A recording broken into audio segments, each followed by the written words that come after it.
வணக்கம் நண்பர்களே, எல்லாரும் எப்படி இருக்கீங்க? இன்றைக்கி நாம் பேச போகிற விஷயம் ரொம்ப இன்ட்ரெஸ்டிங்காக இருக்கும்னு நினைக்கிறேன். ஏன்னு தெரியுமா? நாம் இப்போ வாழ்ந்துக்கிட்டு இருக்கிற இந்த வாழ்க்கை யுகத்தை பற்றி தான் பேச போகிறோம். ஆமாங்க, கலியுகை பற்றி தான் பேச போகிறோம். கலியுகம்னு சொன்னதும் உங்களுக்கு என்ன தோணுது? உலகம் அழிஞ்சு போகுமோ, இல்லை ஏதோ கெட்ட காலம்னு சொல்கிறாங்களே, அது உண்மையா? வாங்க, இதை பற்றி நம்ம புராணங்களில் என்ன சொல்லியிருக்காங்கன்னு கொஞ்சம் தெளிவாக பார்க்கலாம். நம்மளோட சனாதன தர்மத்தில் இந்த உலகத்தோட காலத்தை 4 பெரும் பிரிவுகளாக பிரிச்சிருக்காங்க. நம்மளோட சனாதன தர்மத்தில் இந்த உலகத்தோட காலத்தை 4 பெரும் பிரிவுகளாக பிரிச்சிருக்காங்க. அதாவது 4 யுகங்கள் அப்படின்னு சொல்கிறாங்க. சத்திய யுகம், திரேதா யுகம், துவாபர யுகம், அப்புறம் கடைசியாக நாம் இப்போ வாழ்ந்துக்கிட்டு இருக்கிற இந்த கலியுகம் தான். ஒவ்வொரு யுகத்துக்கும் ஒரு தனித்தன்மை இருக்குது. அதாவது மனுஷங்க எப்படி இருப்பாங்க, தர்மம் எந்த அளவில் இருக்கும்னு சில விஷயங்கள் இருக்குது. சரி வாங்க, இந்த கலியுகம் எப்போ தான் ஆரம்பிச்சுது அப்படின்னு தெரியுமா? கிட்டத்தட்ட 5100 வருஷங்களுக்கு முன்னாடி கிருஷ்ணர் இந்த உலகத்தை விட்டு வைகுண்டம் போனதுக்கு அப்புறம் தான் கலியுகம் முழுசாக ஆரம்பிச்சதுன்னு சொல்லுவாங்க. இந்த யுகத்தோட மொத்த காலம் எவ்வளவு தெரியுமா? 4,32,000 மனித வருடங்களாம். ஆமாங்க, அவ்வளவு பெரிய காலம். இப்போ நாம் இந்த யுகத்தோட ஆரம்ப பகுதியில் தான் இருக்கோம். இந்த கலியுகத்தோட முக்கிய குணம் என்னன்னா, கலினாலே சண்டை, சச்சரவு, கலவரம்னு அர்த்தம். அதாவது இந்த யுகத்தில் தர்மங்கிறது ரொம்ப குறைஞ்சி போயிடும்னு சொல்கிறாங்க.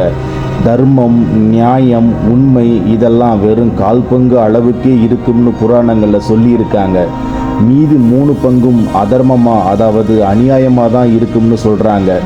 கேட்கவே கொஞ்சம் பயமாக இருக்குல்ல நமக்கு. நம்மளோட கிருஷ்ண பரமாத்மா கலியுகத்தோட கடைசி காலங்கள் எப்படி இருக்கும்னு சில குறிப்புகள் சொல்லியிருக்காரு. இது அவர் நேரடியாக சொல்லலைன்னாலும் மகாபாரதம், பாகவத புராணம் போன்ற பல நூல்களில் இதை பற்றி தெளிவாக சொல்லப்பட்டிருக்கு. இந்த கடைசி காலங்களில் சங்கர்ஷனம், அதாவது அழிவு காலம்னு சொல்லுவாங்க. வாங்க, அதை பற்றி கொஞ்சம் டீட்டெயிலாக பார்த்துடலாம். அதர்மத்தின் உச்சக்கட்டமாக இருக்கும் நண்பர்களே. ஆமாங்க, இந்த காலத்தில் தர்மங்கிறது முற்றிலும் அழிஞ்சு போயிடும்னு சொல்லியிருக்காரு. அதாவது மனிதாபிமானம், நீதி, நேர்மை இதெல்லாம் வெறும் புத்தகங்களில் மட்டும்தான் இருக்கும். மக்கள் எல்லாமே தங்களோட சுயநலத்துக்காகவும் பேராசைக்காகவும் மட்டுமே செயல்படுவாங்க. பொய் சொல்கிறது, ஏமாத்துறது இதெல்லாம் சாதாரண விஷயமாக மாறிடும். பணத்துக்காகவும் அதிகாரத்துக்காகவும் என்ன வேணா செய்வாங்க. அடுத்ததாக மனிதர்களோட ஒழுக்க வீழ்ச்சி. ஆமாங்க, மனுஷங்களோட நல்ல குணங்கள் எல்லாம் காணாமல் போயிடுமா. முக்கியமாக பெரியோர்களை மதிக்காதது. அம்மா, அப்பா, தாத்தா, பாட்டி இவங்களையெல்லாம் கண்டுக்கவே மாட்டாங்க. அவங்களுடைய அனுபவத்தையும் ஆசீர்வாதத்தையும் மதிக்க மாட்டாங்க. அடுத்ததாக உறவு முறைகளில் குடும்ப சண்டை நிறைய வரும். கணவன், மனைவி, குழந்தைகள் எல்லாரும் தனித்தனி தீவுகளாக தான் வாழ்வாங்க. சொந்த பந்தங்களுக்கிடையே கூட அன்பு குறைஞ்சி பகையும் விரோதம் மட்டும்தான் அதிகமாக இருக்கும். அடுத்ததாக பார்த்தோம்னா கல்வி, குருகுல கல்வி முறைகள் எல்லாம் மாறி ஆசிரியர்களுக்கு கூட மரியாதை இருக்காது. பணம் கொடுத்து படிக்கிற ஒரு விஷயமா கல்வி மாறிடும். உண்மையான அறிவுக்கு யாரும் முக்கியத்துவம் கொடுக்க மாட்டாங்க. ஆட்சியாளர்கள், நாட்டை ஆளுறவங்க கூட நீதியாக இருக்க மாட்டாங்களாம். ஆமாங்க, உண்மைதான். மக்களை பற்றி கவலைப்படாமல் அதிக வரி போட்டு அவங்களோட செல்வத்தை மட்டுமே பெருக்க பார்ப்பாங்க. அடுத்ததாக வாழ்நாள் குறைவு. மனுஷங்களோட ஆயுசு ரொம்பவே குறைஞ்சி போயிடும்னு சொல்லியிருக்காங்க. உடல் வலிமை, மன வலிமை ரெண்டுமே ரொம்ப பலவீனமாக இருக்கும் அப்படின்னு நம்பப்படுது. அடுத்ததாக இதில் சொல்லப்பட்டிருக்கிற விஷயம் என்ன அப்படின்னு சொல்லிட்டு பார்த்தோம்னா, இயற்கையோட சீரழிவுகள். இந்த இயற்கையோட சீரழிவுகளில் பார்த்தீங்கன்னா 3 டேர்ம் கொடுத்துருக்காங்க. ஃபர்ஸ்ட் ஆஃப் ஆல் காலநிலை, 2வது வறட்சி மற்றும் பஞ்சம், 3வதாக சீற்றங்கள். காலநிலை அப்படின்னா மழை பெய்ய வேண்டிய நேரத்தில் பெய்யாமல் வெயில் காய வேண்டிய நேரத்தில் பெய்யும். அதே நேரத்தில் வறட்சி மற்றும் பஞ்சம் அப்படின்னு சொல்லிட்டு பார்த்தோன்னா விவசாயம் பாதிக்கப்பட்டு உணவு பஞ்சம் ஏற்படும். தண்ணி கூட கிடைக்காம மக்கள் ரொம்ப கஷ்டப்படுவாங்க. அடுத்ததாக சீற்றங்கள், பூகம்பம், புயல், வெள்ளம் இதெல்லாம் அதிகமாகி நிறைய சேதங்களை ஏற்படுத்தும். அடுத்ததாக 4வதாக நோய்கள் மற்றும் துன்பங்கள். புதுசாக நிறைய நோய்கள் வரும். மருந்து கண்டுபிடிச்சாலும் இன்னொரு புதிய நோய் வந்துடும். மக்கள் எப்பவும் ஒரு பயத்திலேயே இருப்பாங்க. பசி, பட்டினி, வறுமை இதெல்லாம் இந்த யுகத்தோட கடைசி பகுதியில் தலைவிரிச்சு ஆடும். நிம்மதி அப்படிங்கிறதே இருக்காது. அது ஒரு கனவாக தான் இருக்கும். அடுத்ததாக ஆன்மீக வீழ்ச்சி. கோவில்கள் எல்லாம் பராமரிப்பு இல்லாமல் சிதலமடையும். மக்கள் சாமி கும்பிட்றதை விட்டுட்டு பணத்தை மட்டுமே கடவுளாக நினச்சி ஆரம்பிப்பாங்க. உண்மையான பக்தியும் ஆன்மீகமும் குறைஞ்சி போயிடும். துறவிகள், மகான்கள் இவங்க எல்லாரும் கஷ்டப்படுத்தப்படுவாங்க. அடுத்ததாக தெருக்களில் கூட்டமாக சண்டை போடுவாங்க. குழப்பமான கூட்டங்கள் இருக்கும் அப்படின்னு சொல்லியிருக்காங்க. சமூகத்தில் மிகப்பெரிய குழப்பங்கள் ஏற்படும் அப்படின்னு சொல்லியிருக்காங்க. சாதி, மதம், இனம்னு சொல்லிக்கிட்டு மக்கள் சண்டை போட்டுக்கிட்டே இருப்பாங்க. யார் நண்பன் யார் எதிரின்னு கண்டுபிடிக்கவே முடியாத அளவுக்கு குழப்பமான ஒரு சூழல் கூட நிலவும் அப்படின்னு சொல்கிறாங்க. எல்லா இடத்துலையும் சண்டை சச்சரவும் ரொம்ப அதிகமாகவே நிறைஞ்சிருக்கும். அப்புறமா இந்த எல்லா இருளுக்கும் ஒரு முடிவு இருக்குது. இந்த அதர்மம் உச்சக்கட்டத்தை அடைஞ்சதும் நம்ம கிருஷ்ண பரமாத்மாவே கல்கி அவதாரமாக வருவார்னு சொல்லியிருக்காங்க.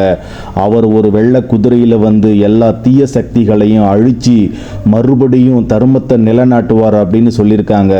அதோட இந்த கலியுகம் முடிஞ்சு திரும்பவும் சத்திய யுகம் ஆரம்பிக்கும் அப்படின்னு சொல்கிறாங்க. நாமெல்லாம் கலியுகத்தோட இந்த ஆரம்ப ஸ்டேஜில் தான் வாழுறோம் அப்படின்னு சொல்கிறாங்க.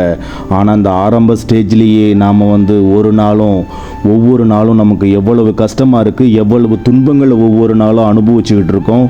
ஏன் சண்டை போடுறோம், எதுக்காக சண்டை போடுறோம், என்ன செய்கிறோம், எது சரி எது தப்புன்னு தெரியாமலே தெருக்கள்லையும் ஃபோன்லேயும் எல்லாரோடையும் சண்டை போட்டுக்கிட்டே இருக்கோம். எந்த ஒரு காரணமே இல்லாமல் அடிச்சுக்கிட்டு இருக்கோம்.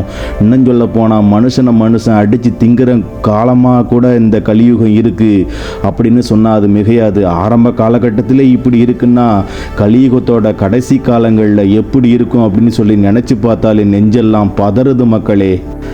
சரி நண்பர்களே, கலியுகம் பற்றின இந்த தகவல்கள் உங்களுக்கு பயனுள்ளதாக இருந்திருக்கும்னு நினைக்கிறேன். கேட்கும்போது கொஞ்சம் பயமாகவும் வருத்தமாகவும் இருந்தாலும் இதெல்லாம் நம்ம புராணங்களில் சொல்லப்பட்டிருக்கிற விஷயங்கள் தான். இதில் இருந்து நாம் கற்றுக்க வேண்டியது என்னென்னா, இந்த கலியுகத்தில் கூட தர்மத்தோடு வாழ்ந்தால், நல்லதை மட்டும் செஞ்சால் நம்மால் எல்லா கஷ்டங்களையும் கடந்து வர முடியும் அப்படிங்கிறது தான் நம்பிக்கை. இந்த வீடியோ பற்றி உங்களோட கருத்துக்களையும் கேள்விகளையும் கமெண்டில் சொல்லுங்கள். வீடியோ பிடிச்சிருந்தா லைக் பண்ணுங்க, உங்க நண்பர்களோட ஷேர் பண்ணுங்க, மறக்காம நம்ம சேனலை சப்ஸ்கிரைப் பண்ணிடுங்க. அடுத்த வீடியோல சந்திக்கலாம். நன்றி, வணக்கம். நண்பர்களே, கலியுகத்தோட ஆரம்ப காலகட்டத்தில் இருக்கிற நமக்கே எவ்வளவு பிரச்சனைகள் இருக்குது அப்படின்னு சொல்லிட்டு நாம் பார்க்குறோம். அதில் குறிப்பாக நாம் பார்க்க போனால் சத்தியம், தர்மம், கருணை, தூய்மை போன்ற மனித குணங்கள் குறைந்து கொண்டே இருக்கிறது. மக்கள் பொய் பேசுவதும் ஏமாற்றுவதும் ரொம்ப சர்வ சாதாரணமாக மாறிவிட்டது. பொருள் இச்சை, பதவி மோகம், காம இச்சை போன்ற உலக ஆசைகள் உச்சத்தை அடைந்துள்ளது. நியாயமற்ற வழிகளில் பணம் சம்பாதிப்பது பெருத்தெடுத்துள்ளது. குடும்ப உறவுகள் வலுவிழந்து கணவன் மனைவி பெற்றோர் பிள்ளைகள் உறவுகளில் விரிசல் ஏற்பட்டுள்ளது. இவ்வளவு ஏன், காம எச்சைக்காக பெற்ற குழந்தைகளை குப்பத்தொட்டியில் போடுவதும், பெற்ற குழந்தைகளை கொல்வதும், பெற்ற குழந்தைகளை குளத்தில் தூக்கி எறிவதும், இது போன்ற அநியாயங்கள் நிறைந்த இந்த உலகத்தில் கலியுகத்தின் கடைசி காலத்தை எண்ணி பார்த்தால் நமக்கு மிக பெருத்த வேதனைகள் வருகிறது நண்பர்களே. இந்த வீடியோ பதிவு நிச்சயமாக உங்களுக்கு பிடித்திருக்கும் என்று நான் நம்புகிறேன். உங்களது ஆதரவை தாருங்கள். வணக்கம்.